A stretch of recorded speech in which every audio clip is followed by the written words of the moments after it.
জন্মের পরে থেকে তো আমি এনফসি করতেছি।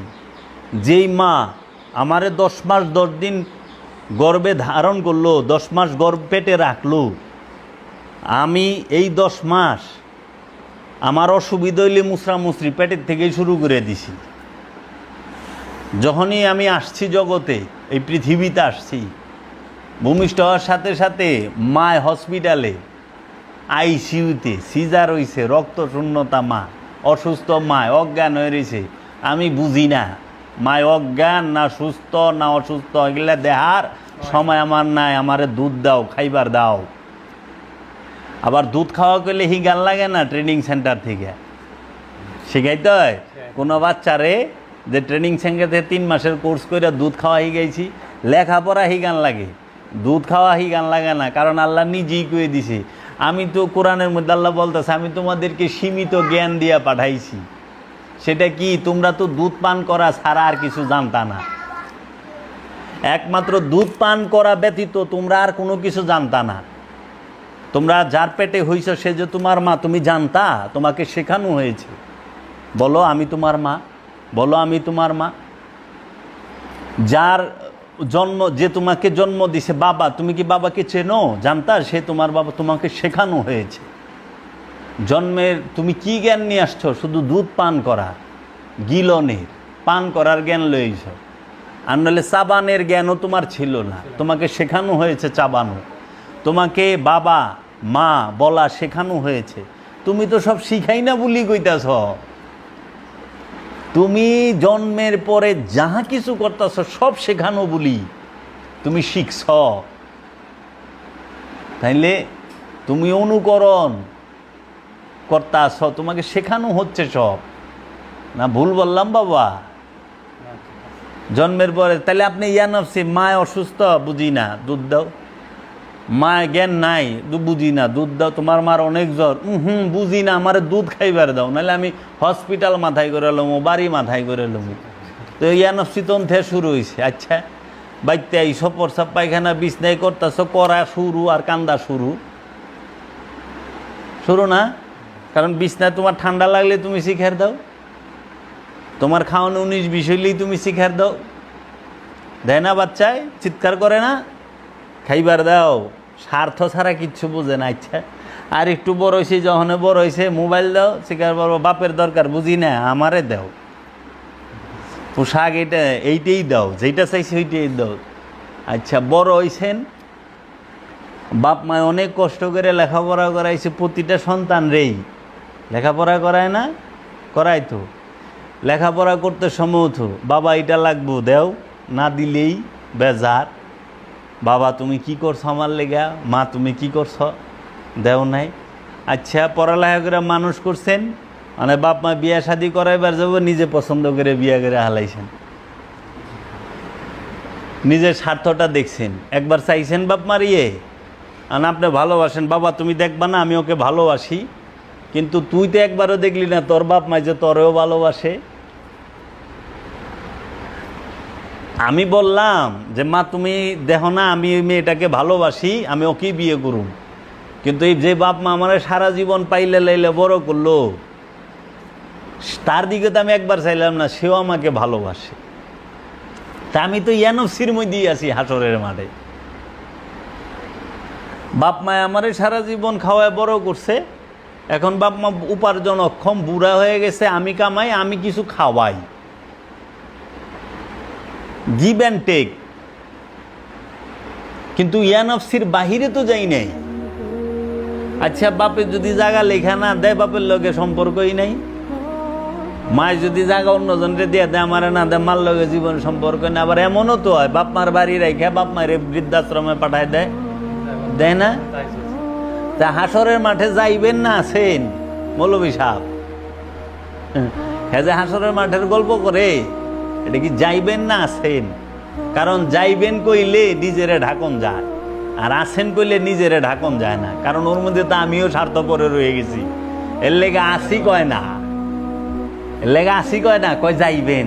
তার মানে আমি না, ওই যে কোরআন একটা আয়াত আছে, লা তাকরাবুস সালাত ওয়া আনতুম সুকারা, লা না তাকরাবুস সালাত, তোমরা নামাজের সালাতের ধারের কাছেও যায় না, সংযোগ যোগাযোগের ধারের কাছেও যায় না। ওয়া এবং আনতুম সুকারা, যখন তোমরা কি মিষ্টি মধু পান মানে মোহগ্রস্ত থাকো, মোহগ্রস্ত অবস্থায় তোমরা সালাতের ধারের কাছেও যায় না, আল্লাহ বলতাছে। আর এইটার অর্থ মোল্লারা কইরা দিছে, তোমরা নেশাগ্রস্ত অবস্থায় নামাজের ধারের কাছে যায় না। নেশা আর মোহ দুইটা হলো দুই জিনিস।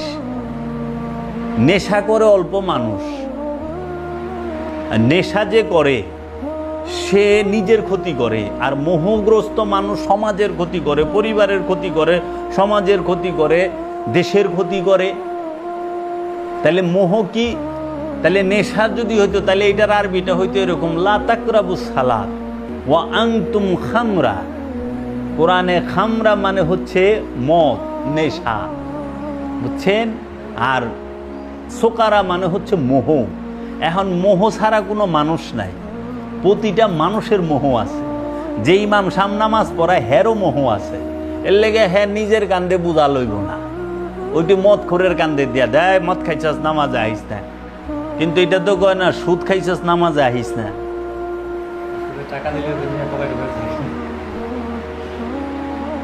সুদ খাইছ, সুদ এটা তো মোহ, মোহে থেকে ঘুষ সমস্ত কিছু মোহযুক্ত, সে মোহগ্রস্ত। এর জন্য বলছে মোহগ্রস্ত বলতে সালাতের ধারের কাছেও আয়ও না, অনে বানায় দিছে। কারণ মৌলবী সাহেব তো মদ খায় না, কিন্তু সন্তানের মোহ আছে না, পরিবারের মোহ নাই, রূপের মোহ নাই, জান্নাতে যাওয়ার মোহ নাই, মোহগ্রস্ত তো। তাইলে এলে কয় না না বাবা নেশাগ্রস্ত, নেশার মোহ, প্রতিটা মানুষ নেশাগ্রস্ত। আপনি যদি মদ খান, মনে করেন 6 ঘন্টা, 8 ঘন্টা, 12 ঘন্টা, 24 ঘন্টা, 2 দিন, 3 দিন, 4 দিন, 5 দিন সর্বোচ্চ নেশাটা থাকবো, এর বেশি তো না, নেশা কাইটা যায়। আবার যারা নাকি ভালো মদখোর মানে প্রফেশনাল, তাদের কাছে জিজ্ঞেস করলাম, শুনলাম যে ভাই কয় ঠান্ডা পানি দিয়ে গোসল করলেও জায়গা, আবার বলে কি কি করলে অনেক ফর্মুলা আছে, নেশা কাইটা যায়। হ্যাঁ, আপনি যদি হিরোইন খান, বাবা খান, সেটার একটা সময় আছে, যেই সময়টুক সে নেশাগ্রস্ত থাকে, পরে নেশা কাইটা যায়। এবং সে যদি মদ খায়, হেরোইন খায়, বাবা খায়, ফেন্সি খায়, সে হইল নিজেরে ধ্বংস করতে আছে। কিন্তু মোহ এমন এক নেশা, সম্পদের এমন এক নেশা, একটা সম্পদের নেশায় একটা দেশ ধ্বংস করে দেয়, একটা জাতি ধ্বংস করে দেয়। যার সম্পদের নেশায় ধরছে, যার ধনী হওয়ার, সম্পদ জমা করার নেশায় ধরছে, সে তো গরিব মানুষের রক্ত চুষা খায়। একটা দেশের মজলুম নিরীহ গরিব মানুষের পাঁজরের হাড়ের ওই যুগের মতো ধরে রক্ত চুইসা খায়া ফেলায়। গুটি কয়েক লোকের হাতে দেশের ব্যবসা বাণিজ্য চইলা যায়। গরিব মানুষ যে কিছু করে খাইব সেই অধিকারটাও তার থাকে না। কোন ইসলামের কথা এখন? একজন গরিব মানুষ জালমুড়ি বিক্রি করে সংসারটা চালায়। আপনি 1000 কোটি টাকার মালিক, আপনারও জালমুড়ি বানায় বেচন লাগবো? বেছে না? 1000 কোটি টাকার মালিকেরা জালমুড়ি নাম তো কোন যাব না, তা আবার মামলা ঠেকা দিব, আরেক বিপদ। সমাজদার আদমি ইশারা কাফি, বুঝের মানুষ ইশারা দিলে এটার পায়। তাহলে পরে আপনি কই আছেন? সম্পদের নেশায় আছে কেউ, নারীর নেশায় আছে কেউ, ক্ষমতার নেশায় আছে কেউ, হ্যাঁ, তারপরে টাকার নেশায় আছে, জাগার নেশায় আছে কেউ, রূপের নেশায় আছে। নেশা ছাড়া মানুষ আছে? একটা মানুষ দেখান তো। মানুষ নেশা ছাড়া নাই, শুধু নেশা ছাড়া থাকে আল্লাহর ওলি, আল্লাহর মুমিনগণ, আল্লাহর মুত্তাকিগণ, আল্লাহর রসুলগণ, আল্লাহর নবীগণ। এরা নেশাগ্রস্ত নয়, এরা মুক্ত। এরাই মুক্তি দেবার জন্য ডাকে, আসো তোমরা আমার কাছে 1 ঘন্টা বইলে তুমি মুক্তির রাস্তা দেখবা। ওই যে বলছে না, একটা মুহূর্ত যদি কোনো মানুষ একজন কামেল আল্লাহর ওলির চেহারার দিকে তাকায় থাকে, কামেল আল্লাহর ওলির সান্নিধ্যে বসে সে 70 বছরের বেরিয়া ইবাদতের থেকেও বেশি তার কল্যাণ হয়, সওয়াব পায় একটা মুহূর্ত। আল্লাহর হাবিব বলছে 1 ঘন্টা জ্ঞান অর্জন করা 70 বছরের বেরিয়া ইবাদত, মানে যে ইবাদত কবুল হয়েছে ওই ইবাদতের থেকেও উত্তম 1 ঘন্টা জ্ঞান গবেষণা করা, জ্ঞান অর্জন করা। তাহলে আজকে আপনারা সেই হাসরে মধ্যে যাইবেন, বুড়া হয়েছেন, এই হাসরের মাঠে একাই তো আছেন। কোন আপনি বিয়ে করছেন কার লেগে? বউর সুখের লেগে না আপনার আরামের লেগে? সন্তান নিয়েছেন কি এর লেগে? আপনি জানি নামটা থাকে, বংশটা থাকে আপনার লেগে। টাকা পয়সা কামান কি এর লেগে? আপনি সুখের লেগে। আপনি কইবেন অমুকে সুখের লেগে, ওইটা হলো দ্বিতীয় নাম্বারে। প্রথমে নিজের সুখ।